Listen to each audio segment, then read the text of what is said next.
উত্তরবঙ্গের পাহাড়ের কোলে আজ এমন এক জায়গার কথা বলবো যেখানে পাহাড়ের ধাপে সুইমিং পুল, সাথে সুন্দর হোমস্টে। আবার এটাও নাকি উত্তরবঙ্গের সবচেয়ে নিরিবিলি বেড়ানোর জায়গা।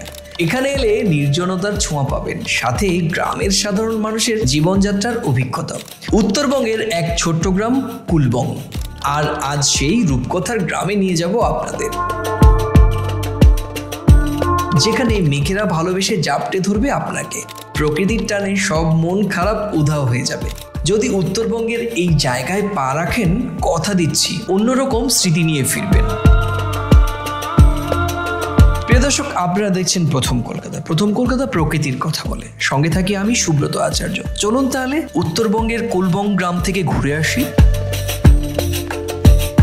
পাহাড়ের ধাপে ধাপে চাষ হয়। কত যে ঔষধি গাছের খোঁজ পাবেন এখানে, তার বলে শেষ করা যাবে না। চারিদিকে প্রকৃতি সত্যি সুন্দর। পাইন গাছ যেন ঘিরে রেখেছে গ্রামটিকে। চাষাবাদ করেই দিন চলে এখানকার বাসিন্দাদের। উত্তরবঙ্গের কোলে এমন কত অজানা জায়গা রয়েছে যার হদিশ জানেন না অনেকেই। সেরকমই একটি জায়গা কুলবং।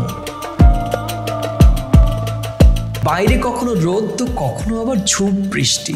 মেঘ যেন হঠাৎ করেই ঘিরে ধরবে আপনাকে। এখানে শুধু মেঘেদেরই খেলা চলে। আপনিও কি সেই মায়াবী দৃশ্য দেখতে চান? তাহলে উত্তরবঙ্গের এই জায়গায় যেতেই হবে। হাতে গোনা কয়েকটি পরিবারের বাস এই তল্লাটে। দার্জিলিং এর কাছেই এই পাহাড়ি শান্ত, বলা যায় একেবারে জনমানবহীন গ্রাম। এক একটি বাড়ি যেন খানিকটা দূরত্বে, তাই হোমস্টেতে থাকলে নির্জনতা অনুভব করতে পারবেন।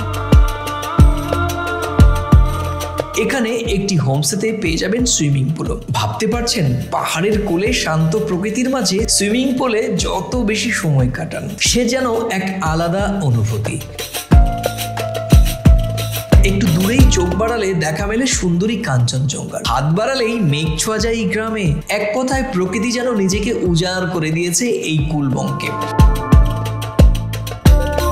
এই গন্তব্যে পৌঁছানো কোনো ব্যাপারই নয়। শিলিগুড়ি থেকে এই গ্রামের দূরত্ব মেরে কেটে 100 কিলোমিটারের মতো। কলকাতার দিক থেকে ট্রেনে গেলে আপনাকে পৌঁছতে হবে নিউ জলপাইগুড়ি কিংবা শিলিগুড়িতে। সেখান থেকে গাড়ি ভাড়া করে নিয়ে পৌঁছে যেতে হবে কুলবং গ্রামে। কোনো একটি ভালো ভিউ পয়েন্টের কাছাকাছি থেকে যেতে পারেন হোমস্টেতেও। প্রকৃতির সাথে এক নিবিড় বন্ধুত্ব গড়ে তোলার অনবদ্য জায়গা এটি। কেমন লাগলো আজকের এই ভিডিও? ভালো লাগলে নিজেদের মাঝে শেয়ার করুন আর লিখুন মূল্যবান মন্তব্য। প্রকৃতিকে ভালোবাসুন, সঙ্গে রাখুন প্রথম কলকাতা, কারণ প্রথম কলকাতায় প্রকৃতির কথা বলে। নমস্কার।